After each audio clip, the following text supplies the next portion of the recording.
लोगोफोर नोंथांमोन बयखौबो दिनैनि गोदान भिडिअ बरायहरनाय जाबाय। नोंथांमोना भिडिअखौ मोजां मोनोब्ला स्किप खालामाजासे जोबजासिम नायलांनो हागोन। लोगोसे लाइक आरो नोंथांमोननि गोसोआव मा सानदों बेखौ कमेन्टआव लिरनानै फोरमायहरनो हागोन।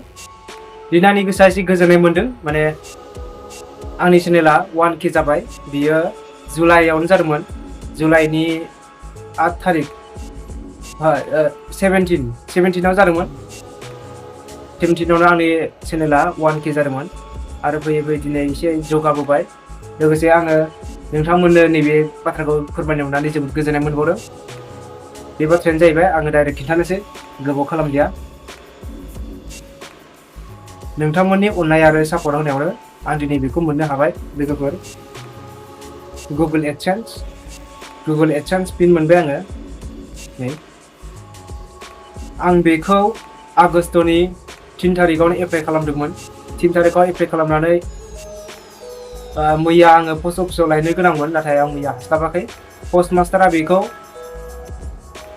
11 थारिखआवनो लायदों होनदोंमोन। 11 थारिखनि बेलासियाव लायदोंमोन। बिनिफ्राय 12 थारिखनि बेलासियाव लायदोंमोन बियो। बेनि उनाव 13 थारिखआव आङो लायनो गोनांमोन, बिनिफ्राय आं हास्लाबाखिसै। लोगोसे बेबो पस्ट अफिसनिफ्राय थाबनो बन्द' खालामनानै थांदोंमोन। बिनिफ्राय आङो दिनैसो दहाय बेलासियाव लायदों बियो। आं दिनै बेखौ लागायसिगोन आरोना, बिनि पिनखौ आङो आंनि एडसेन्स एकाउन्टआव लगायसिगोन। आं बे पिनखौ 3 थारिखआव एप्लाइ खालामदोंबा 11 दिन बा 10 दिननि गेजेरावनो आं मोननाय जाबाय आरो बेखौ। जोबोद थाबैनो मोननाय जादों। सोरबा एसे गोबाव लाजायोनो, आरो सोरबाबा थाबसिनै मोनदोंबो जानो हागौ। टाउन एरियायावबा एसे थाबसिन मोनगौमोन खोमा। बे जोङो गामि एरियानि जाहैबाय नालाय, बेनिखायनो ब्रान्सआव बोस्लायबोबाय थानायाव एसे लेट जाबोयो। आं बेखौ आनबक्सिं खालामसै।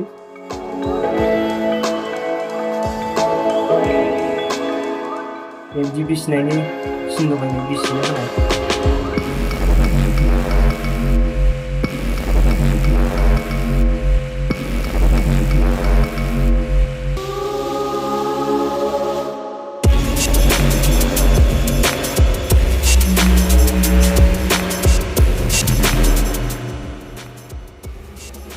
बेनो लोगोफोर,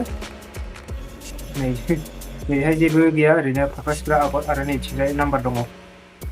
बेहाय 6था नाम्बार दङ। बे 6था नाम्बार एबा पिनखौ आङो आंनि एडसेन्स एकाउन्टआव होनांगोन आरो।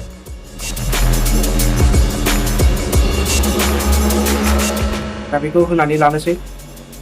बेनो जाहैबाय नोंथांमोननि आंखौ अननाय आरो सापर्ट होनायनि दान बियो।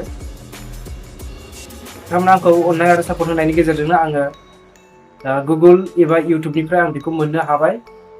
आङो रोजा रोजा साबायखर होयो आंनि भिउवार्स नोंथांमोनखौ।